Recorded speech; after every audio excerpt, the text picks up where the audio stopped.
उड़ने वाला शेर।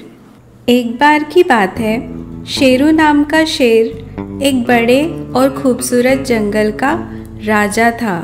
वो अपनी ताकत और बहादुरी के लिए मशहूर था। राजा होने का कर्तव्य भी वो बखूबी निभा रहा था, इसलिए सभी जानवर उसे बहुत आदर देते थे। इतना सब कुछ होने के बाद भी शेरू उड़ते पंछियों को देखकर खुद में एक कमी महसूस करता था। वो भी पंछियों की तरह आकाश में उड़ना चाहता था। एक दिन शेरू तालाब के किनारे पानी पीने गया। वहाँ अचानक एक परी प्रकट हुई। अरे शेरू, मैं इस जंगल की परी हूँ। तुमने जिस तरह इस जंगल को और यहाँ के जानवरों को संभाला है और अपना राजा होने का दायित्व निभाया है, मैं तुमसे बहुत प्रसन्न हूँ। आज मैं तुम्हें कुछ देना चाहती हूँ। बताओ तुम्हें क्या चाहिए? क्या मैं कुछ भी मांग सकता हूँ? हाँ शेरू, तुम जो चाहो वो मांग सकते हो। मेरी इच्छा है कि मैं भी पंछियों की तरह उड़ सकूं। क्या आप मुझे पंख दे सकती है? हाँ जरूर। परी अपना जादू चलाती है और शेर के नए पंख प्रकट हो जाते हैं। शेरू अपने नए पंख देखकर बहुत खुश हो जाता है और परी वहाँ से गायब हो जाती है। अरे, आप कहाँ चली गई? शुक्रिया अदा करना था मुझे। शेरू अपने नए पंखों को फड़फड़ाकर आकाश की तरफ उड़ने लगता है और खुशी से झूमने लगता है। अब शेरू हर समय आसमान की सैर ही करने लगा था। नीचे जंगल में क्या हो रहा है उस तरफ ध्यान नहीं दे रहा था। धीरे धीरे शेरू को अपने उड़ने की क्षमता पर घमंड होने लगा। एक दिन जंगल की नदी में बाढ़ आ गई और सभी जानवर बह जाने के डर से परेशान हो गए। वो सब शेरू के पास मदद मांगने गए। महाराज, नदी में बाढ़ आ गई है। धीरे धीरे पानी का स्तर बढ़ते गया तो सभी जानवर बाढ़ में बह जाएंगे। कोई उपाय ढूंढकर हमारी मदद कीजिए। हाँ महाराज। मदद कीजिए। मदद कीजिए। हाँ महाराज, मदद कीजिए। लेकिन शेर उनकी बातों को अनसुना करके अपने पंख फैला के वहाँ से उड़ जाता है। सभी जानवर नाराज हो जाते हैं और शेर के बारे में बुरी बातें बोलते हैं। हाय, कितना घमंडी हो गया है ये। किसी की फिक्र नहीं अब उसको। चलो दोस्तों, हम खुद की मदद खुद कर लेंगे। ऐसा राजा किसे चाहिए? हाँ। सभी जानवर बांस की नाव बनाकर उसमें बैठ जाते हैं और बाढ़ से बच जाते हैं। शेरू आसमान में उड़ रहा था कि वहाँ परी प्रकट होती है। अरे, आप यहाँ? उस दिन मैं आपको शुक्रिया कहना चाहता था, लेकिन आप वहाँ से चली गई थी। अब शुक्रिया अदा करने की जरूरत नहीं पड़ेगी, क्योंकि मैं तुम्हारे पंख वापस लेने आई हूँ। क्या? अरे नहीं, कोई गलती हो गई मुझसे, बताइए। हाँ, मैंने तुम्हारे अच्छे राजा होने से खुश होकर वो पंख तुम्हें दिए थे, लेकिन तुमने मेरे दिए तोहफे का सही इस्तेमाल नहीं किया है। तुम बहुत स्वार्थी हो गए हो। शेरू को अपनी गलती समझ में आती है। मुझे एक मौका दीजिए। मैं अपनी गलती समझ गया हूँ और अब उसे सुधारना चाहता हूँ। ठीक है, तुम्हें एक मौका दिया जाता है। और परी फिर से गायब हो जाती है।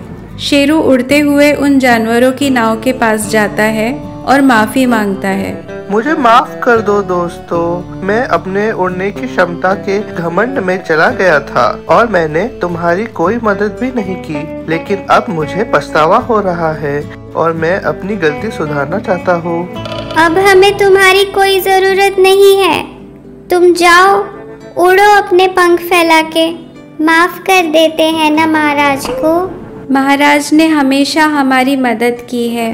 अगर आज वो अपनी गलती मानकर हमसे माफ़ी मांग रहे हैं तो हमें उन्हें माफ़ कर देना चाहिए। हाँ हाँ, वो सब ठीक है। चलो, माफ़ किया। लेकिन महाराज, हमारी नाव को किसी सुरक्षित स्थान पर पहुंचाने में हमारी मदद कीजिए। शेरू माफ़ी मिलने पर खुश हो जाता है और नाव को धक्का लगाते हुए नदी के उस पार एक सुरक्षित स्थान पर पहुंचा देता है। सभी जानवर बहुत खुश हो जाते हैं और सबके मन में शेरू के लिए फिर से आदर और सत्कार की भावना आ जाती है। शेरू भी अपने नए पंखों की काबिलियत समझता है और अपने कर्तव्य का पालन हमेशा करने की कसम खाता है। इस कहानी से हमें ये सीख मिलती है कि हमें अपनी ताकत और काबिलियत पर घमंड करके स्वार्थी नहीं बनना चाहिए, बल्कि उसका सही इस्तेमाल करना चाहिए। और सही इस्तेमाल तब होगा जब हम अपनी ताकत और काबिलियत से दूसरों की मदद करेंगे। असली ताकत वो है जो किसी के काम आए, और जो किसी के काम ना आए वो व्यर्थ है। काली भेड़ और सुनहरा ऊन। एक बार की बात है, एक हरी भरी घाटी में भेड़ों का झुंड खुशी खुशी रहता था। उस झुंड में एक प्यारी सी काली भेड़ थी जिसका नाम मैंडी था। बाकी भेड़ों का ऊन सफ़ेद और मुलायम था, लेकिन मैंडी का ऊन पूरी तरह काला था, जिससे वो सबसे अलग दिखती थी। दूसरी भेड़ें अक्सर मैंडी का मजाक उड़ाती थी। तुम हमारे जैसी क्यों नहीं हो? तुम यहाँ की नहीं लगती हो। मैंडी बहुत अकेला महसूस करती थी और चाहती थी कि वो भी दूसरों की तरह दिख सके।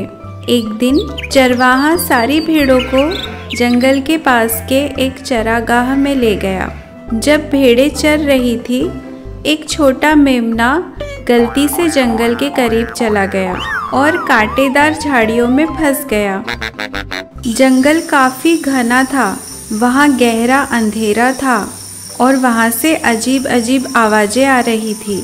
बाकी भेड़ें डर के मारे जंगल के पास जाने की हिम्मत नहीं कर पाई, क्योंकि उन्हें अंधेरे और अजीब आवाज़ों से डर लगता था। लेकिन मैंडी, जो हमेशा दूसरों से अलग दिखती थी, अंधेरे से नहीं डरती थी। उसने हिम्मत जुटाई और कांटेदार झाड़ियों के बीच से मेमने को छुड़ाकर सुरक्षित वापस ले आई। चरवाहे ने मैंडी की बहादुरी की तारीफ की। शाबाश मैंडी, बहुत बहादुरी का काम किया तुमने। लेकिन बाकी भेड़ों ने फिर भी उसके प्रति कोई खास दयालुता नहीं दिखाई। अचानक एक चमकती हुई परी उन सबके सामने आई। प्यारी मैंडी, तुम्हारा दयालु हृदय तुम्हारे काले ऊन से कहीं अधिक चमकता है। तुम्हारी असली कीमत दिखाने के लिए मैं तुम्हें एक खास वरदान देती हूँ। ऐसा कहकर परी वहाँ से गायब हो गई। मैंडी और सारी भेड़ें सोचते सोचते घर लौट गई। अगली सुबह मैंडी का काला ऊन सुनहरी चमक के साथ दमक रहा था। बाकी भेड़ें ये देखकर दंग रह गई। आहा, कितनी खूबसूरत लग रही है मैंडी। हमें माफ कर दो मैंडी, तुम्हें केवल तुम्हारे रंग के आधार पर आंकना हमारी गलती थी। उस दिन से मैंडी के सुनहरे ऊन ने सबको ये याद दिलाया कि उसकी अलग पहचान ही उसकी सबसे बड़ी ताकत थी। सारी भेड़ों ने एक महत्वपूर्ण सबक सीखा कि बाहरी रूप मायने नहीं रखता, बल्कि अंदर की दया और साहस ही असली खूबसूरती है। और मैंडी, वो गर्व से अपने सुनहरे ऊन को पहनती थी, न केवल इसलिए क्योंकि वो चमकता था, बल्कि इसलिए क्योंकि वह उसे हमेशा खुद पर विश्वास करना सिखाता था। इस कहानी से हमें ये सीख मिलती है कि अलग होना एक उपहार है। असली सुंदरता दयालुता, साहस और खुद के प्रति सच्चे रहने में होती है। परी और चूहिया। बहुत समय पहले एक घने जंगल में एक छोटी सी चूहिया रहती थी। उसका नाम चीनी था। चीनी बहुत प्यारी और चुलबुली थी, लेकिन उसे उड़ने का बहुत शौक था।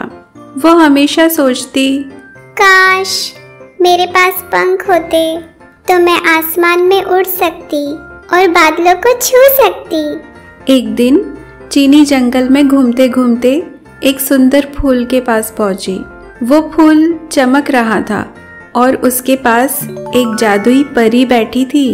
परी ने चीनी को देखा और मुस्कुराते हुए पूछा, क्या बात है छोटी चूहिया, तुम इतनी उदास क्यों हो? परी रानी, मैं उड़ना चाहती हूँ।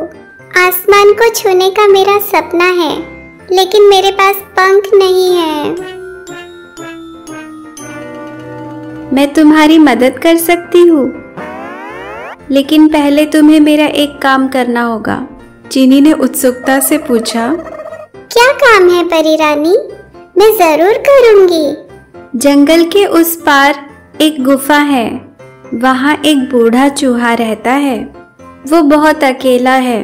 अगर तुम उसे अपना दोस्त बना लोगी और उसकी मदद करोगी तो मैं तुम्हें उड़ने की शक्ति दूंगी। चीनी खुशी खुशी तैयार हो गई और गुफा की ओर चल पड़ी। वहां पहुंचकर उसने बूढ़े चूहे से दोस्ती की और उसकी मदद करने लगी। वो उसके लिए खाना लाती, उसके साथ बातें करती और उसका ख्याल रखती। बूढ़ा चूहा बहुत खुश हुआ। ओ चीनी, तुम कितनी अच्छी हो। तुमने मेरी जिंदगी में खुशियाँ ला दी है। जब परी ने ये देखा तो वो गुफा में आई और चीनी से कहा, चीनी, तुमने अपना वादा पूरा किया। अब मैं तुम्हें उड़ने की शक्ति देती हूँ। परी ने अपनी जादुई छड़ी घुमाई और चीनी के पास सुंदर सुनहरे पंख आ गए। अब चीनी खुशी खुशी आसमान में उड़ने लगी। बादलों को छूने का सपना उसका पूरा हुआ, लेकिन उसने अपने पंखों का इस्तेमाल केवल अच्छे कामों के लिए ही किया। इस कहानी से हमें ये सीख मिलती है कि दूसरों की मदद करना न केवल उन्हें खुशी देता है, बल्कि हमें भी खास बनाता है।